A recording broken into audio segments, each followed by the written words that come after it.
A ver, pensemos en esto por un segundo. Imaginen que un país entero se saca la lotería. ¿Qué pasaría? Bueno, en el caso del Perú pasó, y en lugar de volverse una potencia, terminó más endeudado y dividido que nunca. De eso se trata, en esencia, la prosperidad falaz. Es uno de los capítulos más importantes y, la verdad, más contradictorios de la historia peruana. Y hoy, bueno, hoy lo vamos a desmenuzar por completo. Ok, esta es nuestra hoja de ruta. Es simple.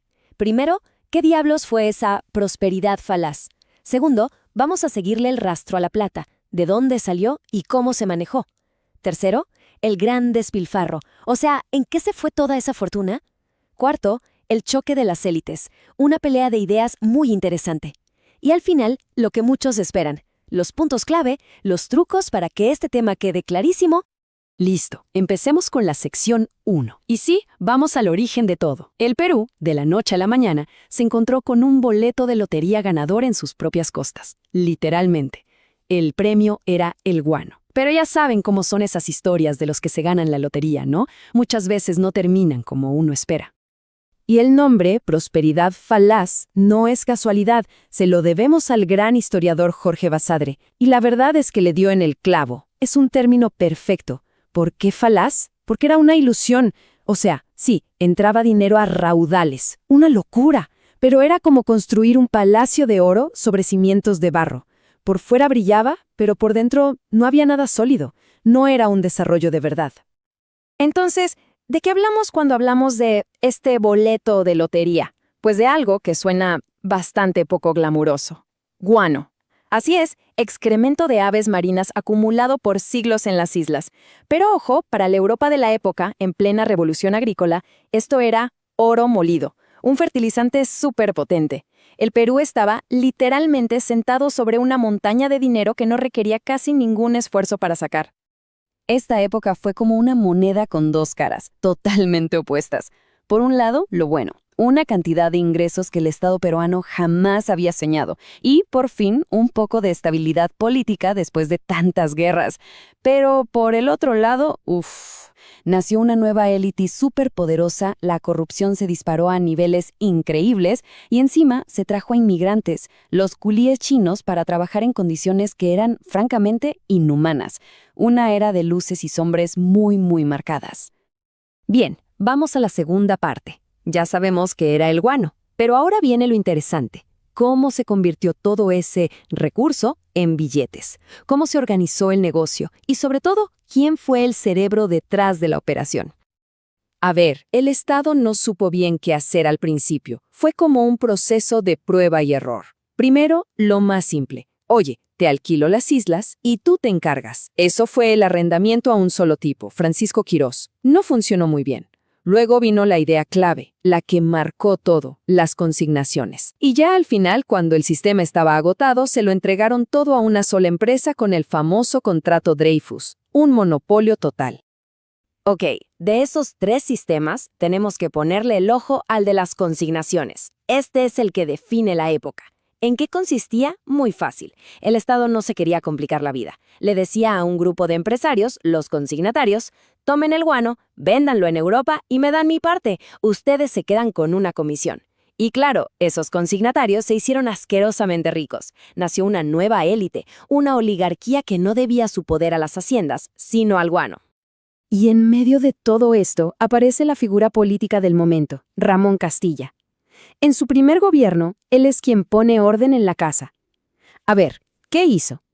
Creó el primer presupuesto de la historia del Perú para saber cuánta plata entraba y salía. Usó la plata del guano para empezar a pagar deudas viejas, las de la independencia. Oficializó el sistema de consignaciones que ya mencionamos y hasta inauguró el primer ferrocarril. Fue sin duda el que organizó toda esta bonanza inicial. Y aquí es donde la historia empieza a torcerse. Porque claro, con ríos y ríos de dinero entrando, la pregunta del millón es, ¿a dónde se fue todo?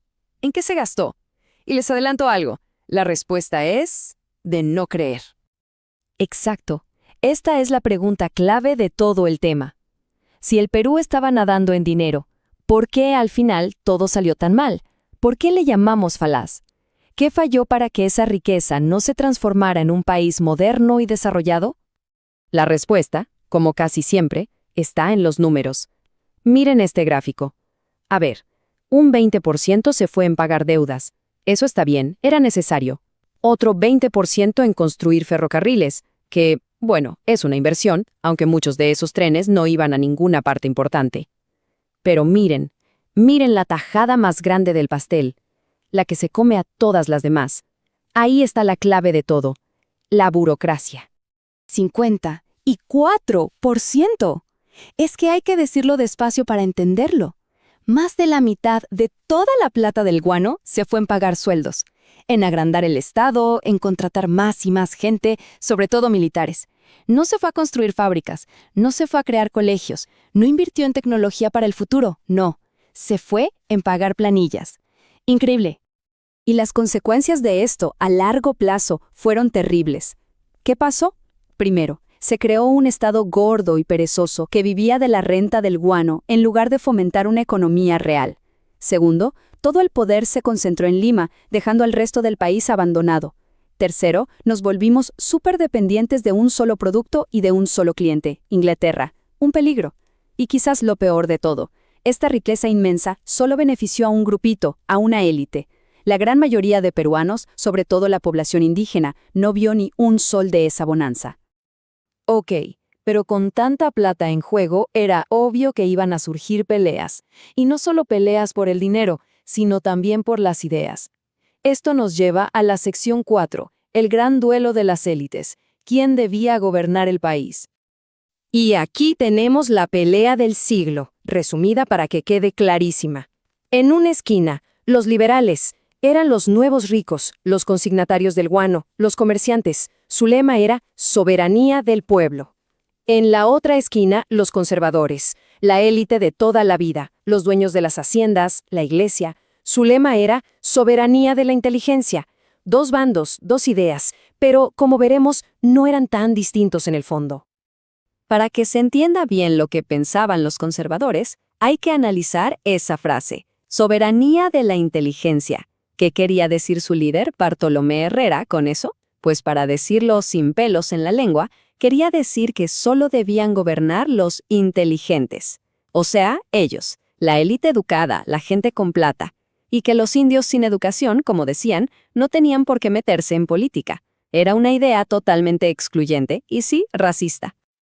Pero, y aquí viene lo más importante, no hay que caer en la trampa. Parecía una gran batalla de ideas, ¿no? El pueblo contra la inteligencia.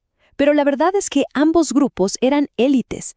Ninguno de los dos representaba de verdad a la mayoría del país. En el fondo, era una pelea entre ricos viejos y ricos nuevos por ver quién se quedaba con el control del Estado y de la plata del guano. Muy bien, hemos visto toda la historia. Ahora vamos a lo práctico, a lo que no se pueden olvidar. Vamos a resumir todo esto en 3 ideas clave, los hacks del tema. Ahí están, apunten bien. 1. Se llama prosperidad falaz porque la plata se despilfarró. Se gastó en burocracia en lugar de invertirla en el futuro del país. 2. El sistema clave para entender cómo funcionó el negocio fue el de las consignaciones. De ahí nació la nueva oligarquía. Y 3. La gran pelea política de la época fue entre liberales y conservadores. Pero al final del día era una pelea de élites. Si recuerdan estas 3 cosas, ya entendieron lo esencial. Y para cerrar, queda una pregunta flotando en el aire, una pregunta gigante. ¿Se imaginan qué sería del Perú hoy si toda esa increíble fortuna del guano se hubiera usado bien?